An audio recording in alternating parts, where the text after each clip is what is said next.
नमस्कार, मैं पंडित Bhanu Pratap Narayan Mishra Dhumraketu Bhanu YouTube channel में आपका स्वागत करता हूं। आप जानते हैं मैं श्री गणेश कथावाचक हूं, ज्योतिष शिक्षक हूं और 12 दिन का एस्ट्रोलॉजिकल मैनेजमेंट कोर्स ज्योतिष प्रबंधन पाठ्यक्रम उन छात्रों को मैं ज्योतिष पढ़ाता हूं जो लोग ज्योतिष की जानकारी लेना चाहते हैं। आज का सवाल है, अशोक गहलोत सचिन पायलट विराम जो युद्ध चल रहा है, राजनीतिक युद्ध है, वो क्या मोड़ अख्तियार करेगा। अब लोकतंत्र है, सबको अपनी बात कहने का हक है, लेकिन अगर आप किसी राजनीतिक पार्टी में हैं तो राजनीतिक पार्टी में रहने का एक ही मतलब होता है कि आपकी जो व्यक्तिगत स्वतंत्रता है वो पार्टी के साथ अगर नहीं चलती है तब आपको आपका दम घुटने लगता है। और कई बार आप बहुत महत्वाकांक्षी होते हैं और उस महत्वाकांक्षा को सफल करने के लिए आप ऐसे पैंतरे अपनाते हैं जो कई बार तो सफल हो जाते हैं और कई बार आप असफल हो जाते हैं। तो सचिन पायलट और अशोक गहलोत की जन्म कुंडलियां इस बारे में क्या कहती हैं, आइए हम इसके बारे में अवलोकन करते हैं। तो सबसे पहले हम देखेंगे सचिन पायलट की कुंडली, उसका क्या कहना है और उन्होंने ये कदम क्यों उठाया। सचिन पायलट आप जानते ही हैं, पूर्व केंद्रीय मंत्री स्वर्गीय राजेश पायलट के पुत्र हैं। उनकी मां रमा पायलट खुद भी यूथ कांग्रेस में रही हैं और ये 26 साल की उम्र में सांसद बन गए थे। कांग्रेस ने इनको सांसद बना दिया था और केंद्रीय मंत्री भी ये रहे। लोकसभा चुनाव हार भी चुके हैं ये और प्रदेश कांग्रेस कमेटी राजस्थान के अध्यक्ष ये रहे हैं। अभी कुछ ही दिन पहले इनको बगावत के आरोप में कांग्रेस पार्टी के खिलाफ जाने के कारण इनको वहां से हटाया गया और ये डिप्टी चीफ मिनिस्टर भी थे, उप मुख्यमंत्री थे ये राजस्थान। तो इनका जन्म सहारनपुर में हुआ है। 7 सितंबर 1977 को सहारनपुर में इनका जन्म हुआ है। और ये इनके जो निर्णय हैं वो सही हैं गलत हैं ये तो भविष्य तय करेगा, लेकिन वो क्यों हुए निर्णय, उसका मूल कारण ये है कि इन पे शनि की ढैया चढ़ी हुई है और इनकी मिथुन राशि है और चंद्रमा के साथ ही उच्चाभिलाषी गुरु बैठा हुआ है, लेकिन चंद्रमा के साथ बहुत ही कमजोर मंगल बैठा हुआ है। सूर्य इनका बहुत बलवान है, सिंह राशि में है, लेकिन साथ में शनि बैठा है और वक्री बुध बैठा है सिंह में। सूर्य और शनि की युति, ये ध्यान रखिए, हमेशा बहुत खराब फल देती है। और यहां पर आप देखिए इनके जीवन में पिता का सुख बहुत ज्यादा नहीं रहा। बहुत अच्छी पढ़ाई लिखाई हुई इनकी, क्योंकि सूर्य इनका ए कैटेगरी का है, बुध भी इनका उच्चाभिलाषी है, राहु इनका कन्या में है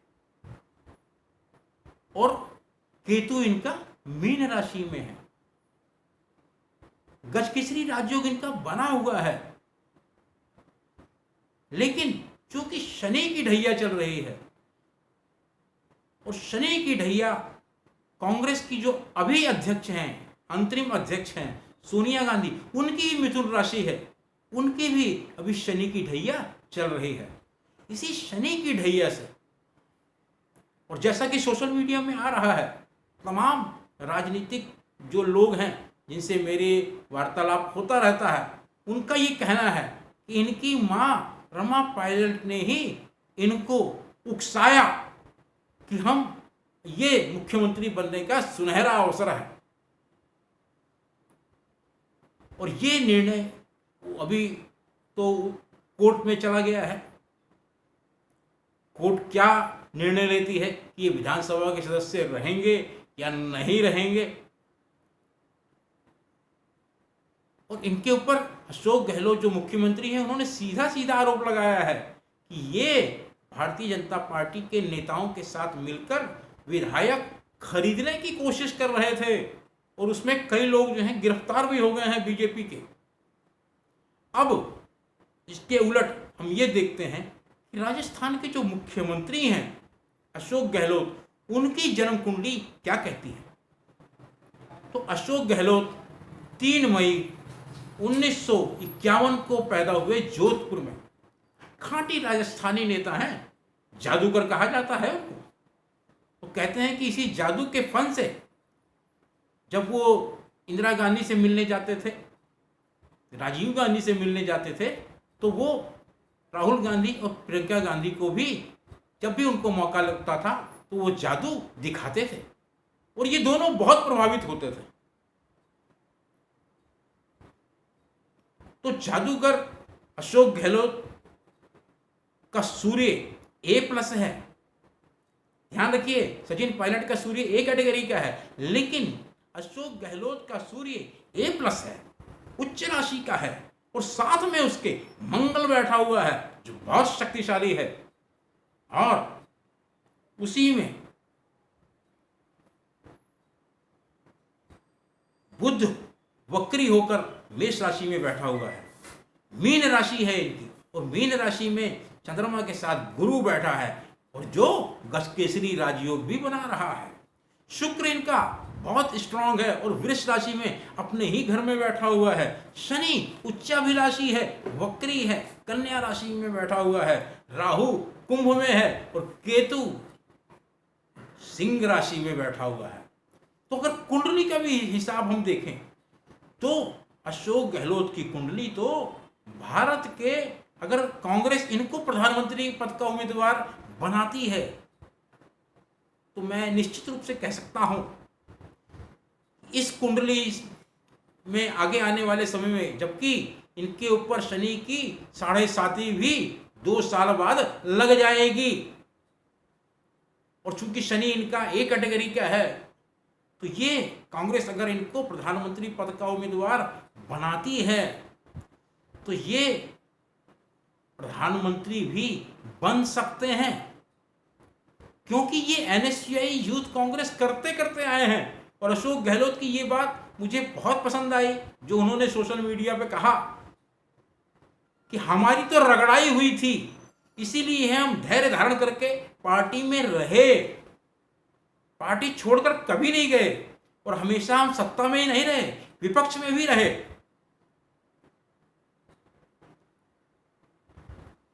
और ये बात बिल्कुल सही है कि जिन नेताओं को अपने पिता के कारण कुछ मिल जाता है राजनीतिक रूप से, वो उसको हजम नहीं कर पाते हैं,